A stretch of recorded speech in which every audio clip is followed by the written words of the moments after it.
Okay, welcome to Everything Slots. This is the episode called Getting to Know You. I'm not going to sing. It's going to be Let's Get to Know Linda Trinh. Oh, no. I've already told you a little bit about the legend of Linda Trinh and the top people to watch in the industry. But I want to let's go way back. Oh, no. Let's go back to the very beginning. Linda Trinh. It all started in Amarillo. It all started in a small town of Amarillo, Texas. You probably were going to guess that. I bet you were going to guess that. You were going to go, Amarillo. Yeah, that's where she was born. She's a little Vietnamese cowgirl. Yeah, that's right. exactly right.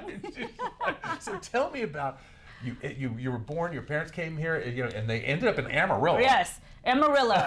I was born in Amarillo, and then immediately we went to Dallas. Dallas, and then little A, double L A. Right. And I was raised there until I came here to Austin for about, I don't know, I've been here about 20 some odd years now in Austin, Texas. Yeah. And so you went to college. I can't remember, did we talk about where you went to college? Oh, so I went to college at SMU and then St. Edward's. She was a sorority girl. Yeah, no. Everybody that I went to high school that went to SMU was like, hey, I'm a sorority girl. No. You'd have been too bossy. I would be. I probably too wouldn't work out. It probably wouldn't work out. Or I just talk too much, right? I would say too much stuff. Yeah. But yeah, so then, so I spent a lot of time here in Austin, fell in love with your major. My major was media production and journalism. Okay, well that actually makes sense. It made a lot of sense. My dream growing up was always to be on the radio, right? To be a DJ. Which she was. She was a DJ. I was. Yeah. So I interned at a local radio station here in Austin. You guys might know KISS FM. And it's like top 40. I mean, it's not like that crappy, one of those crappy like 80s, way down at the bottom of the station. No. KISS FM. KISS FM. This was like the top station. Right. In Austin. So I interned there during college, and then did like the whole remote how they send people out and you give swag out. I'm here at the car dealership. Yes. Who wants a T-shirt? Who wants a T-shirt? Yeah. There is Linda giving out T-shirts again. I was giving out T-shirts from the beginning of my career. So started out that way, and then from there just moved into finally getting on air. And I was on KISS FM. I was on the Beat 104.3, so rap and R&B. Oh, yeah, of course. And then I did what used to be, I don't know what they are now, but EDM, so dance music. Dance music. Yeah. So I did that for a little bit of my career. Did you have a smooth voice? Were you like, this is Linda? No, I was just myself. You were? Yeah. You were just like, wah! Yeah, like, wah! Because it was just fun. But I realized after some time that, although I loved it, it wasn't what I wanted to end up doing for the rest of my life, and then here we are again with a mic in my mouth. Yeah. But you know what I mean? Like it all comes back. I just knew my entire career would always revolve around having a microphone. That was always the thing. I know. Well, there's a lot of these pictures that I've got. Both of us are like, we're just like this. We're like, like this. We're like eating the microphone. It's like nobody can be louder than either one of us. We're just sort of obnoxious. Absolutely obnoxious. Sometimes I can't even watch some of that stuff. I'm just like, oh God. It's funny though. But I can't stop myself when it happens. Well, you can't stop a force of nature. So then you decided I'm going into the business world. Yes, So my other passion was publishing, magazine production, things like that. Another dying field. But then I did some advertising. I was a publisher for an architecture magazine for a bit. And then went into, regular kind of marketing. So worked for a lead generation company that where my clients were like Business Week, Nestle, Hot Pockets. Hot Pockets. So I did that for a bit, and then ended up here.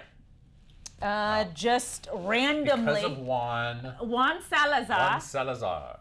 It was a friend that I was working with at one of my jobs. It was her husband.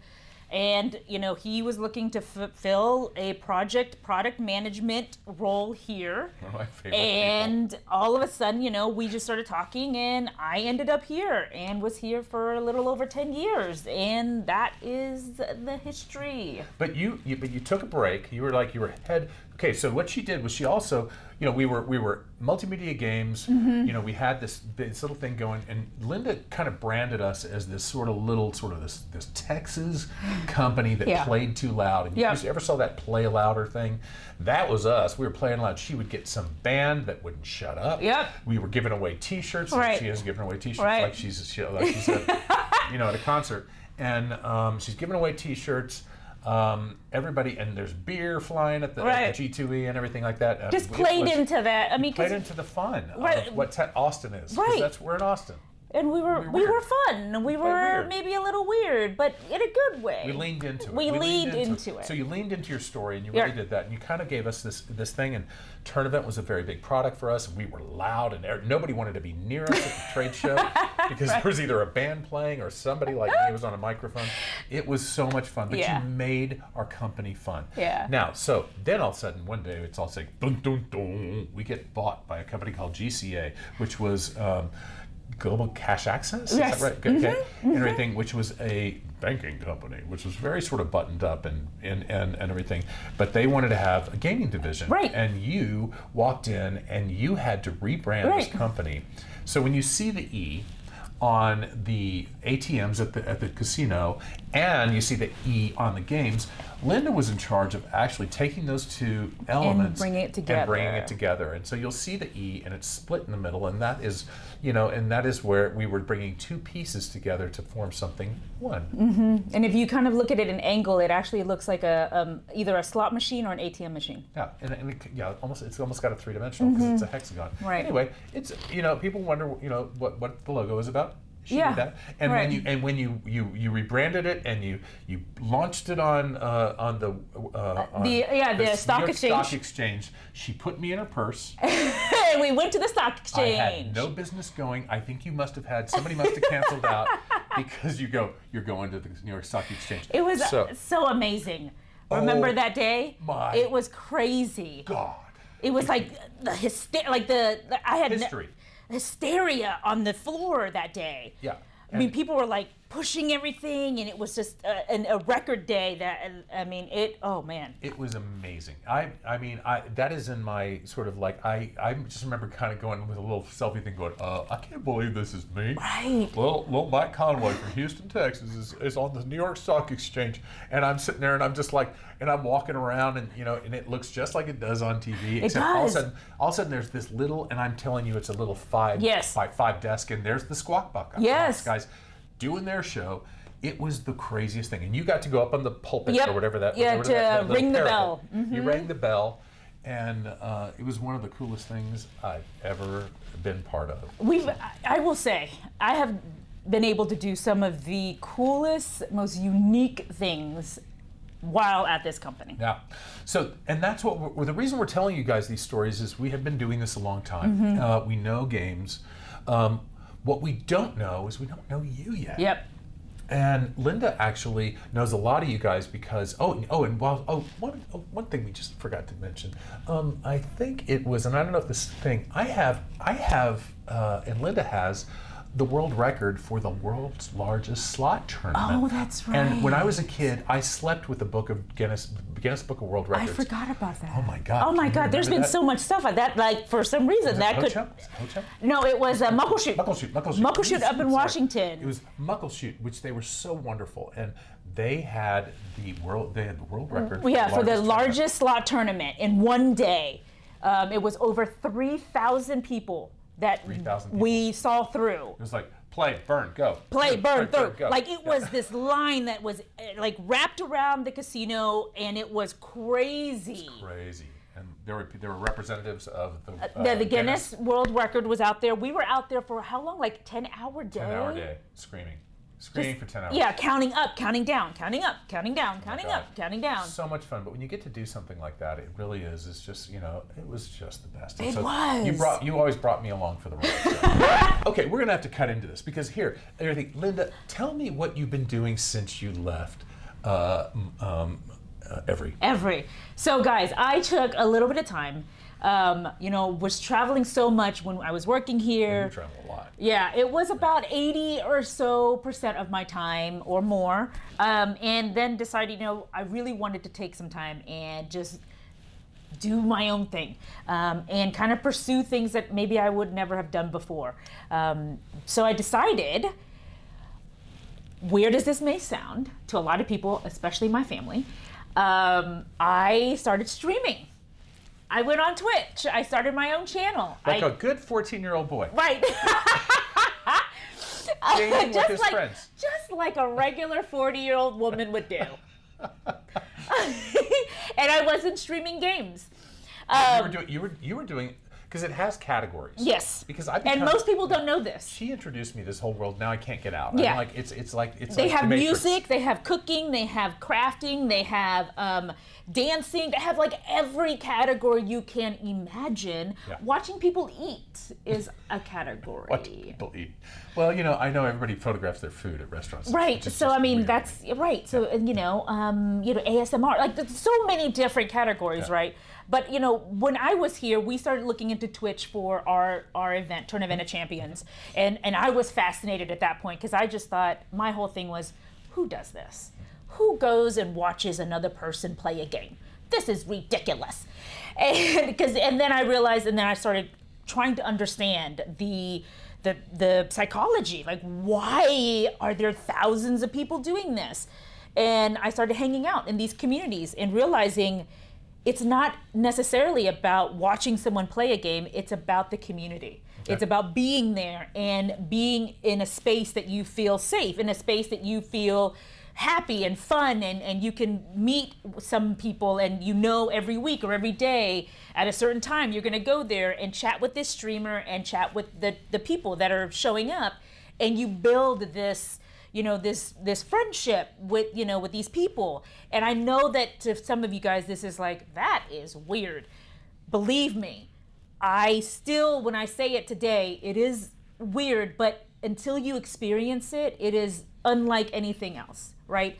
It truly did change the way I see where we are going in terms of how we will, interact with other people and how we will, consume entertainment, or how we start interacting with folks on the other side of the camera. Yeah.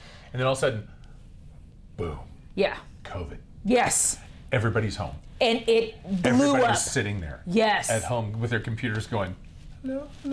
Yeah. Hello. And all no of a one was sudden, prepared for it. Twitch went boom. Blew up. Yeah. Because Netflix and Hulu, all those, services, they weren't prepared. They didn't have the programming prepared for it. And so Twitch and all those kind of live streaming, just seriously, it just exploded. And it's because people were trapped at home and they were reaching out and they were wanting to talk to people. And that was a great opportunity.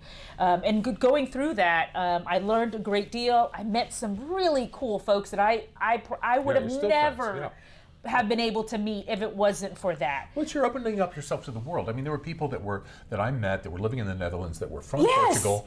I mean, it was just like, and you're just all of a sudden you're creating this open conversation with all sorts of people. And it was just so fascinating. And you meet people with all different skills and all different backgrounds and all different viewpoints. And it was a whole new world opening up. And, and I am very glad that I went through that, because that definitely has changed my viewpoint on just about everything, but also professionally.